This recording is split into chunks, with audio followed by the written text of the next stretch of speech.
aja. Oke, baik. Adik Afila ya, adik atau saudari Afila. Jadi memang stigma itu sendiri kan dibentuk ya karena adanya sebuah ancaman atau gangguan yang datangnya dari luar gitu. Nah, terutama terkait dengan pandemi COVID ini. Jadi bagaimana cara mengatasinya supaya tidak ada lagi stigma atau label negatif ini ya? Yang paling pertama adalah kita menyebarkan informasi yang benar. Sebarkan informasi yang benar sesuai dengan faktanya. Jadi kalau faktanya COVID ini ada ya kita sampaikan ada, tetapi dapat dicegah. Itu yang harus kita sampaikan supaya apa? Supaya tidak ada kepanikan sosial seperti itu ya. Lalu yang kedua, kita mungkin perlu melibatkan yang namanya orang-orang yang memiliki pengaruh, misalkan tokoh agama atau tokoh masyarakat. Untuk apa? Untuk memberikan dukungan kepada orang-orang yang di stigma ini, gitu ya. Lalu kemudian yang ketiga, saya kira yang penting juga ini adalah testimoni dari pasien COVID-19 yang sudah sembuh. Jadi ini juga penting bahwa saya mengalami sakit COVID-19 ini, tetapi saya bisa sembuh dengan menjaga kesehatan, saya menjaga kesehatan fisik saya, juga kesehatan jiwa saya atau secara psikologis. Jadi dengan begitu akan memberikan gambaran kepada orang-orang atau kepada masyarakat bahwa ya, orang bisa sembuh dari COVID, jadi tidak perlu ditakuti. Yang paling penting adalah bagaimana kita mencegah agar tidak terjadi penularan itu. Jadi itu tadi Pak Adi sudah sampaikan bahwa ke diri kita dulu, kita jaga dulu diri kita.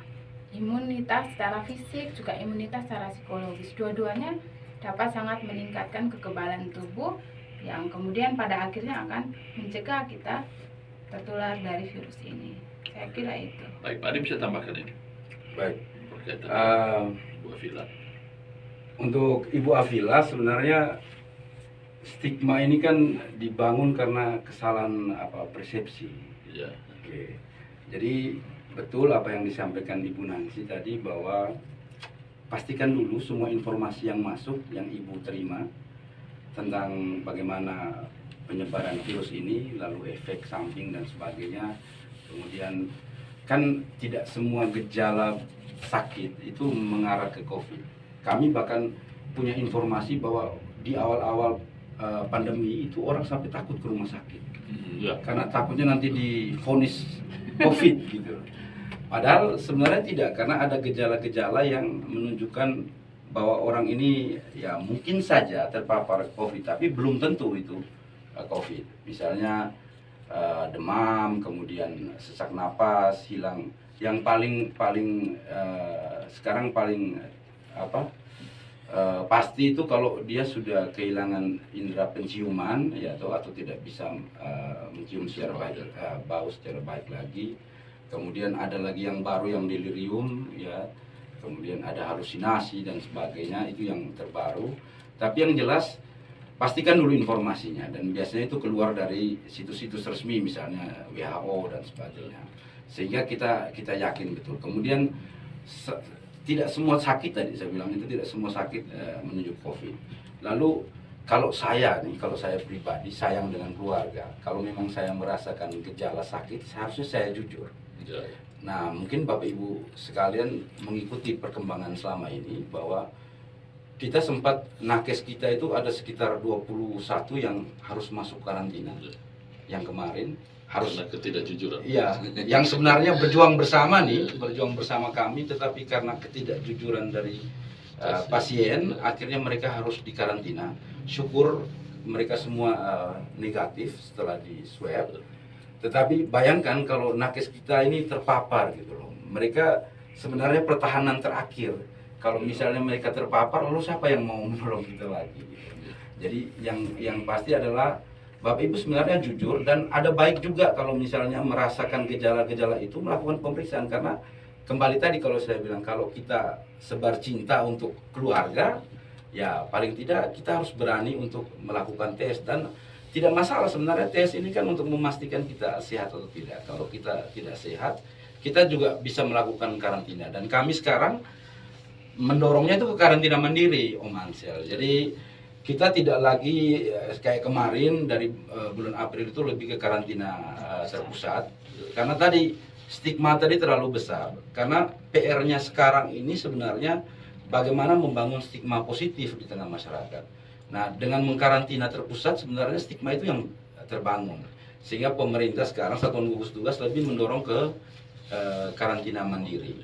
Nah, untuk karantina mandiri di rumah itu ya tidak sulit sebenarnya, karena yang penting tadi 3M-nya ditaati, kemudian mungkin orangnya disiapkan kamar sendiri, ada baiknya juga itu ada kamar mandi dalamnya. Kalau tidak pun bisa kamar mandi bersama, yang penting protokol kesehatannya jalan. Jadi disiapkan disinfektannya. Disinfektan kan bisa dibuat sendiri nih. Dari Wipol cukup dicampur dengan air, ya loh. Kemudian menggunakan alat semprot yang kecil, jadi setiap beraktivitas pagi sore itu rajin disemprot untuk orang. Jadi kalau karantina mandiri sendiri sebenarnya lebih bagus. Nah, tapi memang ada banyak cerita nih Om Ansel. Sekitar 2 minggu yang lalu ada kami lagi di posko nih, di posko satuan tugas, ada orang yang datang. Saya tidak etis untuk sebutkan nama, tapi beliau minta dikarantina. Ini kejadian baru sebenarnya. Kenapa minta dikarantina? Karena dia inisiatif, dia sempat kontak erat dengan yang kemarin positif, yang sudah sembuh nih, yang sudah pulang, yang ada 12 orang itu. Mereka sudah pulang nih, sudah sembuh. Dia sempat kontak erat, kemudian dia sendiri berinisiatif nih, sebenarnya inisiatifnya bagus untuk memeriksakan diri. Jadi dia pergi ke Labkesda, menyampaikan bahwa dia pernah kontak erat, dia minta supaya di swab. Kira-kira apa kendala yang dilakukan saat memberikan dukungan bagi masyarakat tadi? Baik. Psikososial yang berkaitan dengan. Baik. Sebelumnya sedikit menambahkan tadi Om Marco soal apa yang dilakukan pemerintah. Sebenarnya pemerintah Kabupaten Sika sendiri itu sudah mengeluarkan SK tentang prosedur tetap penanganan percepatan penanganan coronavirus disease ini ya di Kabupaten Sika. Itu SK nomor 263/HK/2020. Jadi Pak Bupati sendiri itu sudah mengeluarkan protap dalam bentuk SK protap dalam bentuk SK yang terdiri dari beberapa bidang pelayanan termasuk bidang pendidikan dan sebagainya. Jadi mungkin sosialisasi yang perlu dikuatkan lagi di tengah masyarakat. Nah, SK ini sebenarnya mengatur bagaimana kita menjalani situasi misalnya tentang pelayanan pendidikan. Bagaimana di sekolah sebelum masuk kelas itu anak-anak kita harus cuci tangan dulu dan sebagainya, dan itu semua sudah didetailkan di SK itu. Nah, itu Om Markus. Jadi sebenarnya sudah ada SK yang dikeluarkan untuk bagaimana kita bisa terapkan itu di berbagai bidang pelayanan yang ada di tengah-tengah masyarakat. Kemudian soal kendala tadi, Mas, memang kendala terutama adalah soal kesadaran. Nah, kami berulang kali mencoba untuk mendorong, bahkan sampai juga ada tindakan tegas dari misalnya dari Pol PP ya, untuk bagaimana mendorong orang untuk tetap memakai masker dan sebagainya. Tapi kembali lagi, kalau masyarakat tidak sadar sendiri tentang bahaya COVID-19 ini untuk dirinya, itu menjadi tidak berguna nanti apa yang sudah kita lakukan. Karena kembali lagi semua ini akan kembali ke masing-masing orang gitu loh, untuk menyadari kondisi yang ada. Nah, Bapak Ibu mungkin sebagai informasi saja, sebenarnya saat ini di Sika itu kita sudah menjalankan swab itu sudah sebanyak 855 orang. Itu nonton waktu kapan atau? Dari Maret sampai sekarang totalnya itu sudah 855 orang yang diswab. Kemudian dari 855 itu yang positif itu sudah jumlah totalnya 87 yang positif. Termasuk yang sudah sembuh. Termasuk dan yang sembuh itu 84. Jadi sekarang ini ada 2 yang sementara positif saat ini. Ya, yang kemarin bilang katanya baru kemarin ya. Iya, baru kemarin. Ya. Nah, jadi kemudian merah lagi ya. zonanya? Zonanya saya tidak bisa putuskan karena itu nanti tergantung dari dinas kesehatan. Jadi kalau misalnya dinas kesehatan sampaikan masih merah ya. Itu yang 2 orang tuh transmisi lokal atau pelaku perjalanan? Yang 2 orang itu transmisi lokal. Oh iya. Oke. Jadi kita sekarang apa ya? Ada peningkatan tren, Iya. tetapi kita masih baik dibanding kabupaten-kabupaten lain. Kalau di total itu kita di urutan keempat sebenarnya dari total keseluruhan ya. Iya. Nah, tetapi yang saya mau bilang adalah bahwa dari total yang di swab dengan yang positif ini cukup jauh nih. Beda dengan data misalnya di Jakarta dan sebagainya, total yang di swab hampir berimbang dengan yang positif gitu loh. Artinya virus ini masih bisa untuk ya setidaknya disikat dengan penanganan yang ada Bisa itu dikendalikan. bisa dikendalikan gitu. Nah, sekarang yang kami butuhkan itu sebenarnya masyarakat untuk lebih sadar akan kesehatan diri, bukan untuk kesehatan kami gitu. Kami tetap akan berada di garis depan untuk membantu masyarakat. Tetapi kalau yang kita bantu itu tidak bisa membantu dirinya juga agak susah. Jadi memang kami membutuhkan dukungan Bapak Ibu. Dukungan itu bukan menyoraki kami atau oke semangat dan sebagainya untuk tim COVID-nya tidak. Bukan horo-horo. Ya, atau horo untuk tim COVID-nya tidak. Tapi sebenarnya dukungannya adalah Bapak Ibu yang lebih taat terhadap protokol kesehatan. Itu saja mungkin gambarannya. Oke. Baik, masih di Pak Adi. Kira-kira yang bisa mendampingi orang yang terkena stigma itu apa ya? Siapa yang mungkin bisa? Tim COVID atau mungkin ada psikolog?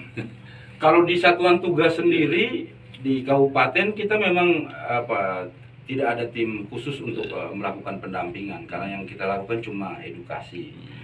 Tetapi kalau di puskesmas itu ada teman-teman yang memang sudah ditentukan untuk menjadi pendamping gitu. Tapi soal apakah itu psikolog yang lakukan, saya kurang tahu pasti. Nah, mungkin Ibu Nancy mereka, karena setahu saya Ibu Nancy mereka ada kumpulan teman-teman psikolog yang dulu, dan sebenarnya waktu penanganan di SCC kami pernah minta sebenarnya untuk ada pendampingan buat mereka karena stigma ini bukan hanya untuk mereka, Om Ans ya. Stigma ini terjadi juga terhadap teman-teman kami gitu, relawan. Ya. Saya punya teman-teman relawan itu bahkan tidak bisa pulang rumah karena orang tuanya tidak terima. Ini bukan lingkungan lagi, tapi orang tuanya, karena mereka merasa dia bekerja di lingkungan yang gampang sekali untuk terpapar, sehingga orang tuanya takut untuk terima dia di rumah. Tapi yang harus Bapak Ibu ya pendengar ketahui bahwa kami menjalankan protokol penuh di dalam penanganan itu. Jadi teman-teman yang misalnya yang berhadapan dengan yang reaktif saja, ini belum yang positif ya, yang baru hasil rapid saja, itu menggunakan APD lengkap dan sebagainya, karena kami juga punya keluarga. Kami juga harus pulang ke rumah dan harus pastikan bahwa kami tidak aman dan tidak terdampak untuk keluarga kami. Jadi kita bicara stigma ini tidak hanya ke orang yang memang berada dalam situasi karantina, tapi juga sebenarnya teman-teman relawan, teman-teman yang bekerja di satuan tugas ini pun mendapatkan stigma yang sama, baik dari keluarga dan lingkungan. Oke. Baik, Pak Adi.